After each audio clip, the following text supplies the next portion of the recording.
Close the door, shut off the light, and step into Watson's house of horrors.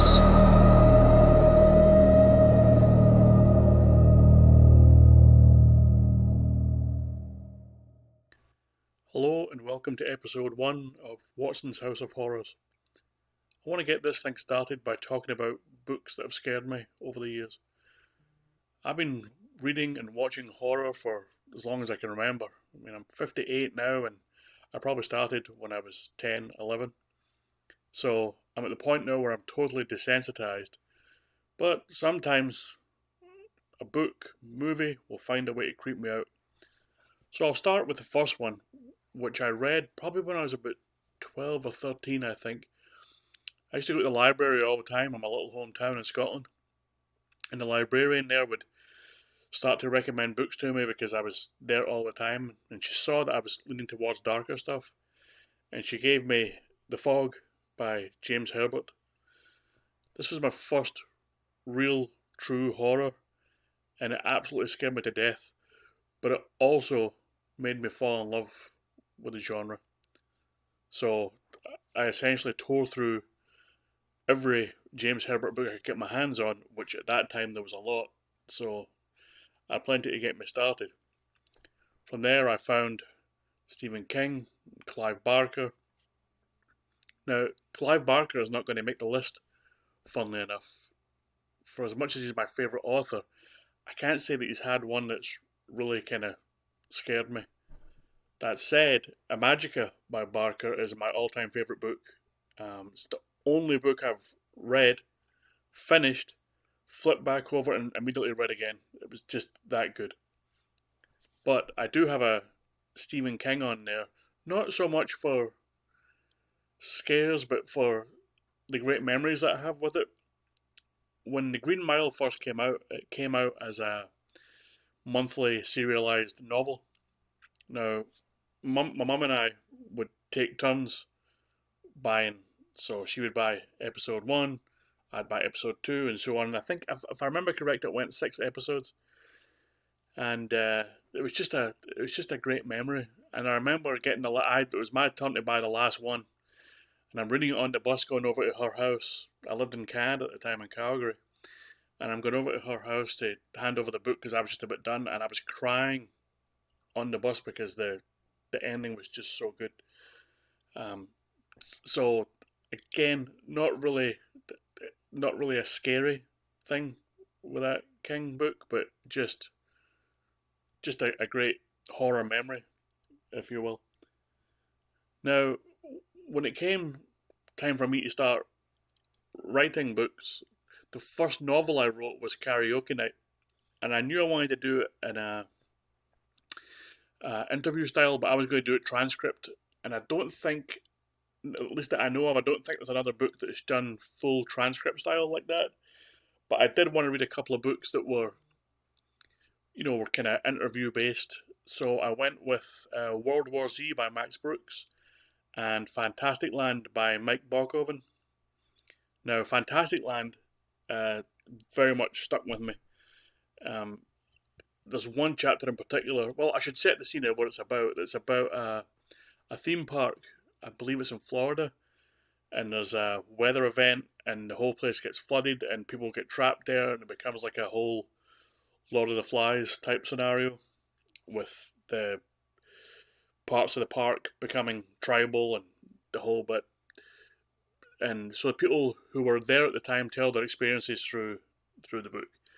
And there's one chapter where a guy goes into this abandoned hotel, and the whole thing is just nightmare fuel, because there's a group in there trying to find him, and it kind of calls back to it later towards the end of the book. It was a fantastic chapter, but the whole book is great. If you haven't read it, then you should really give it a go. Fantastic Land. And funnily enough, when I was writing Karaoke Night, I have a friend who's a graphic designer, and I asked him to make a cover just to kind of prompt me to finish the book. It's like, if someone's going to make a cover for me, I'm going to write this book.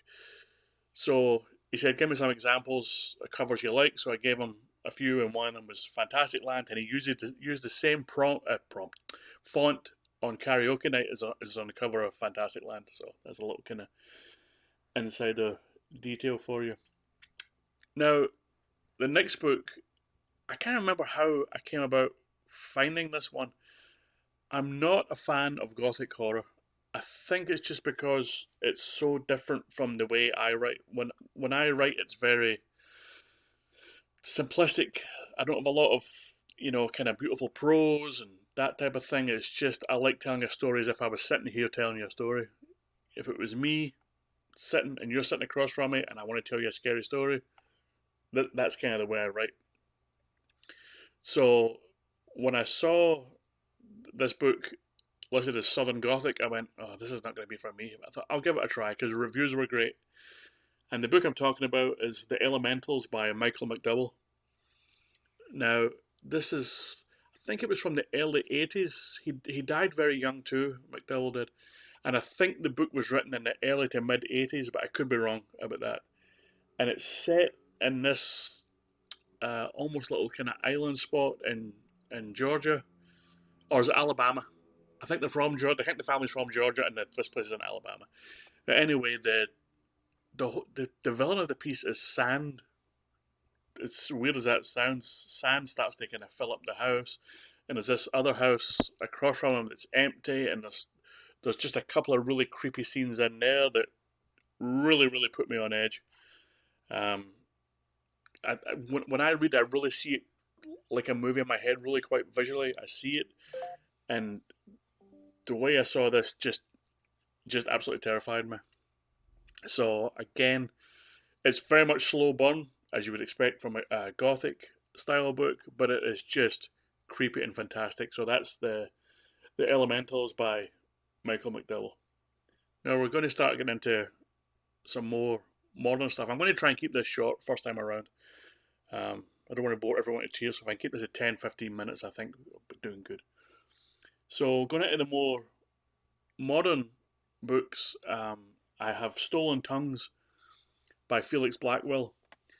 This one was like a little secret among horror authors who just kind of started telling everyone, you got to read this. I'm not telling you anything about it, you just got to read this. And if you do read it and you like it, recommend it, but don't tell anyone what it's about, just kind of go in blind. So I love that idea. I love the idea of going in blind and reading this book. And the first chapter, my God, the first chapter is about this parrot that talks in this supposedly haunted house, and I was terrified. I was absolutely terrified reading it. It's just so well written. And from there, because it's getting a more traditional story, and there's a couple of scenes in there that were absolutely terrifying too. There was a point I was reading it in bed one night. My wife was out of town for work, and I was home alone reading it in bed, and I had to get up and, go empty my bladder. And I was scared to go out the hallway because the scene I was reading was taking place out in the hallway outside the guy's bedroom, just by pure chance. But, I made myself do it. I didn't want to wet the bed, obviously. So I made myself do it. But that book, fantastic, Stolen Tongues. And there's also a prequel to it that I haven't read. I believe it's called The House Beneath the Church Beneath the Roots. The Church Beneath the Roots, I think it's called. I should really do some research if I'm going to do this stuff. But yeah, so that one I haven't read, but it's on my Kindle.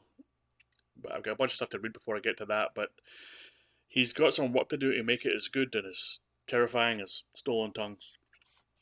Now, finally, I want to talk about the author that I believe is the best in the business right now in terms of horror, and that is Nick Cutter. Now, you can really pick any of his books because they're all creepy in their own right. Like if you're kind of claustrophobic, then The Deep is one you might want to start with.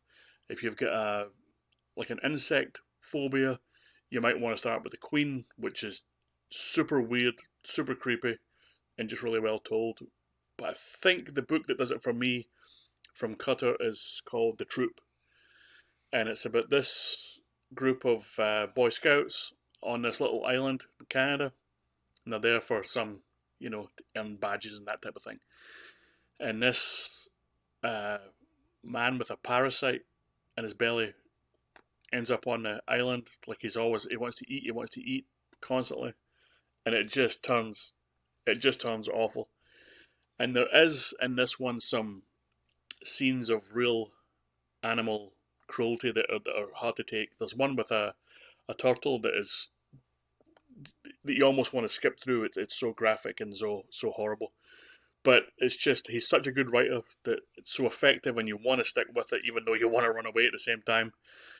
So yeah, I would definitely recommend Nick Cutter if you want a really good modern horror author. I would also put Adam Neville in there.